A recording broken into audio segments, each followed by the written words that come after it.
So guys, this is a tale as old as time, but after Justice Hunter's release, we have three really good decks, but we're talking about the one that I truly believe is the underdog of the format and has showcased extremely well as we talk about Dracotail and why this deck was able to catch the format off guard. Now, before I get into it, I just want to let you know, please go ahead and like and subscribe. Help us grow the ad army. I do know a lot of people have been actually joining as a recent because my uploads have been more consistent.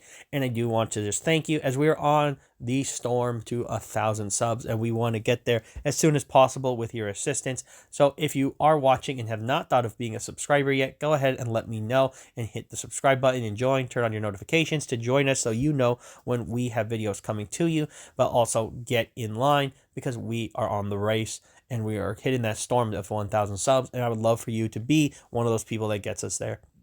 But besides the shameless plugs, let's jump into it. So talking about Dracotail and how I was able to catch the format off guard, I want to kind of re-enter people's minds and explain to you how this was possible. So for many of you who do not know, one of the reasons I believe truly why Dracotail was able to catch people off guard was because of how the meta shifted out in the OCG. Now, when Dracotail actually was on top of the format, it was actually very much on top of the format for the first couple of weeks of Justice Hunters. Now, this was for a few reasons, but I do believe the best reason why is that in the OCG, the actual Dracotail strategy is extremely powerful. Now, what if you're wondering why extremely powerful? It is very clear. If we are talking about Altharion in its own premise, Altharion makes the entire format in the OCG a lot more difficult for other decks because of its ability to add cards back. One of the most powerful cards that we all don't have access to is Max C, and if any card says, hey, let me just add Max C back to your hand, I'm pretty sure we could all agree this gives a deck an unfair advantage. But also the fact that you could use any of your hand traps in the OCG, which is more of a common practice thanks to how the format is designed. The mid-range strategy concept around Dracotail actually works very well with hand traps. So a format already designed with hand traps gets a deck that already wants to synergize with using hand traps and cards from the hand. If you start to get my drift, this is actually one of the main reasons that Dracotail looked extremely promising going into Justice Hunters or outside of Justice Hunters in the format. Now, additionally, when we see the start of the format, you really get to see the Dracotail domination because this deck just had the right pieces for the right time. Now, we will point out that what happened as the shift changed is the fact that other decks were able to outcompete in terms of speed. And this is kind of where Dracotail does lack slightly, is that although it's a good deck, it can be a bit slow. So other decks that took advantage of being faster started to ramp up. And additionally, the K9 cards finally came into their own like full premise when people realized what they could do. And obviously the biggest advantage and adaptation to see was stuff like the Crystron K9, the Vanquished Soul K9. These decks definitely were able to take the K9 engine to an even further playing field as they would bolster their own strategies as well, giving a higher ceiling. So, you know, your wombo combos to the field, those type of strategies began to be more prevalent because people finally understood how the decks were supposed to run. All gas versus less gas and more bite. But now jumping all the way into our TCG format with the release of Justice Hunters, a lot of people were coming into the format understanding that Dracotail was going to not be the best deck out of Justice Hunters. So many a time it was weird because everybody knew that Justice Hunters had three good decks, but it was very clear that Yummy and K9 were the cards that would be focused on, not necessarily the Dracotail cards. And I do think that was one of the bigger reasons this deck was able to kind of slide its way into the format so far and really do as well. Now, the reason for this as well is the fact that Dracotail being underestimated really did hurt, I think, a lot of people's runs at different tournaments. Now, whether it's locals, regionals, or whatever, the main reason for this was this deck was sneakingly strong, and it has always been strong. But because people were underestimating it, many people did not put in the right types of interactions to stop this deck, as many people had forgone their ability for something like a dimensional barrier, for instance, for other hand traps, for maybe something like DD Crows, in their main deck and changing out their side deck altogether so that they don't actually have to incorporate that, not expecting that much, especially with the fact that we did not receive a ban list too, which I am putting in as one of the reasons.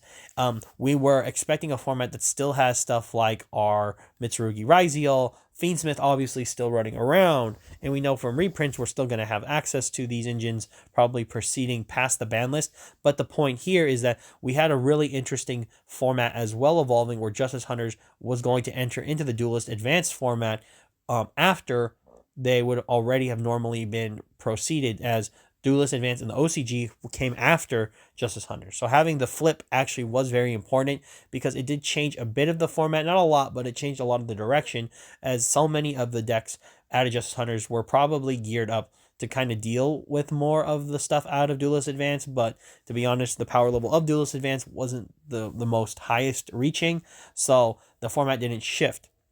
But this is all important to take into the account of those in the TCG because we have a really unique format, I think. And this is because of this, the Justice Hunters decks entered into a very awkward position outside of their normal set because they're entering into a format that technically doesn't exist in the OCG.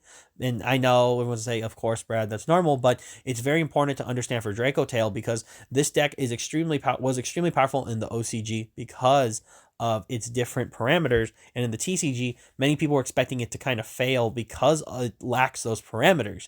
Because of the absence of Max C, you're thinking, well, this deck isn't that strong, but however, the Molcharmies do back this deck up extremely well, and it is another reason why I can talk about why this deck was able to perform so well. And the biggest thing besides the hand traps is going to be the pilots. Many of the pilots who have played Dracotail, whether they have been practicing since its release in the OCG or they have been practicing since this deck was released in the TCG, can understand why this deck actually has so much more potential than a lot of people are giving it credit for. Unlike with some of the other decks of Justice Hunters, which are basically locked between their types, attributes, and or levels in the case of something like K9, and even to an extent something like Yummy, Dracotail has the adaptability to mesh with certain strategies and also propel itself forward by meshing with them. Stuff like the Shaddoll archetype is obviously seen a lot heavily among this archetype, and we see windows and whatnot hitting the field. But additionally, engines like King of the Swamp, additions like the branded package, if you really want to go there. There's so many different fusion abilities you can put into here and different fusion archetypes that allow you the ability to pump this deck higher, or vice versa, simply go with just hand traps to make the deck even more interactable but at the same time still powerful. It really does lend you to this amazing concept that Dracotail really has all these amazing tools, but because no one was paying attention to it as much, I believe, this allowed Dracotail to come into the format and really hold its own. I personally believe that Primate Dracotail would have been a good match in the format. However, I do believe that this isn't that good at the moment because I think the strongest form of Dracotail is probably either mixed with some branded cards, a little Shaddoll engine, or even something that has just pure Dracotail with more hand traps. I believe this now over the OCG version because although Primate made sense to mix with this deck, I do think that the deck actually doesn't need to have the Primate engine in the strategy to actually perform well in the TCG. So even I am not oblivious to the feelings I had towards this deck, thinking it needed a specific version to work. I believe what makes this deck so unique is that unlike the other decks, it has many of the tools a lot of strategies would love to have. They're just placed in different ways. Altharion really is the most interesting of the deck because its ability to add cards back to your hand from your graveyard does allow you the ability to have this really big card advantage that many of the other strategies would love to have. And even in the other decks, although they have really good ways to recycle or have really good ways to set up, they do lack this ability of just simply grabbing whatever they want back from the graveyard, as Altharion allows that to happen. Additionally, packing this first wave of support already with their own in-theme, in theory, with Rahu being a branded fusion, K2 being the search, or being a Rhoda in a sense, but also being able to poly, having a Stratos in the form of Lucius, having their in-theme fusions, having multiple ways to do it, as I think this archetype strength is it has, at the current time, 3 ways to fuse, normally, and then 4th with K2, so that's already extremely powerful. They have good disruptions that are non-targetable in the form of the little dragons, having negate, pops for monsters and pops for spells and traps. You have this really interesting ability of the fusion monsters having disruptions, but they're not necessarily negates, so Altharion can technically target cards on the field to bounce them, and then obviously Grimmel is a pop.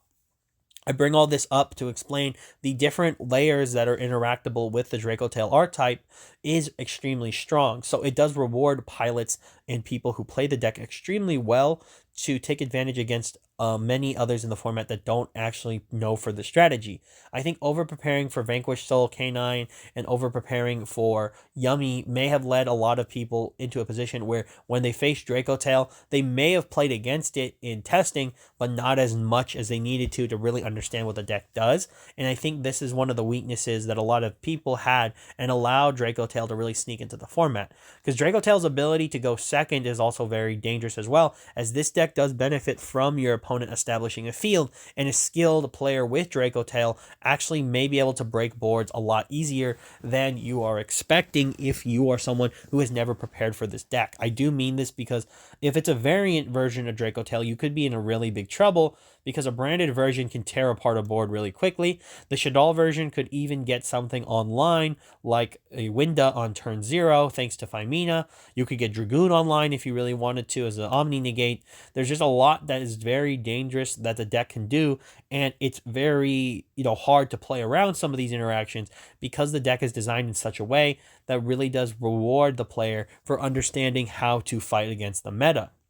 Now, I want to conclude this video of Dracotail being the underdog and also how it was able to kind of catch this format off guard, not by just its results, but by the uptick of the cards and the price, but also the, people giving it a chance.